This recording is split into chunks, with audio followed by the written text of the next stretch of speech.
Let me ask you a question. In your marriage or in your relationship, when you call each other, what do you call each other? Is it just the names that you have, whether it's Sheila or Jack or it's John or it's Nancy? And those names are great.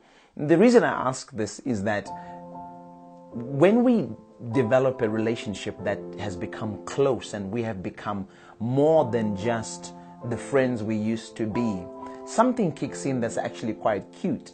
A story is told of a man who'd been married for about 60 years. And as he was talking with his wife at a wedding where they were, he kept calling her these names. He would say, "Sweetie, would you please get me some water? Pumpkin, would you come and sit next to me? Honey, do you remember this?" And there was a young man who was sitting there listening to their conversation, and he was fascinated. This man, they've been married for 60 years, and he still calls her these wonderful names. So when the wife got up to go to the toilet, this young man approached the old man and said to him, "Hey, you keep calling your wife these beautiful names. What makes you continue to do that for so many years?"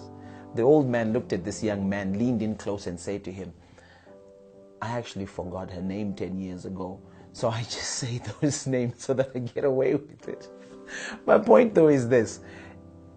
You feel loved. You are so endeared when somebody calls you that pet name.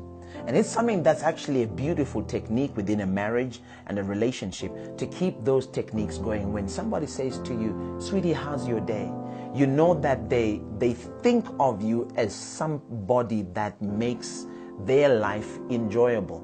Even if they're going to ask you something that's difficult, maybe if you're having an argument or you're having a fight, just the way that you refer to that person, whether it is in a tone that's very militant, but the fact that you call them Pumpkin and you say, "Pumpkin, I'm not very happy about the amount of money you spent this afternoon," their response is going to be different because of that name or that attachment that you still have with them. You're upset, but you're still trying to communicate that I still love you, that you're still my one and only. And as marriages grow older, sometimes we lose that attachment. We lose that endearment to call each other those beautiful and those lovely names. And I want to leave something with you today, to say, don't be afraid to continue, even in the days when the seasons are not as kind and the both of you are maybe not agreeing on something. Maintain that approach of calling him or her in that endearing name, the name that reminds them that you are still somebody that you regard well. You still want to spend time with them. You still want to love them. You still think of them in these wonderful and endearing terms. So remember, call them that beautiful name: sweetheart, honey, pumpkin, cupcake, teddy bear, whatever it is, that special name. What is your special pet name with your partner, with your wife, or with your husband?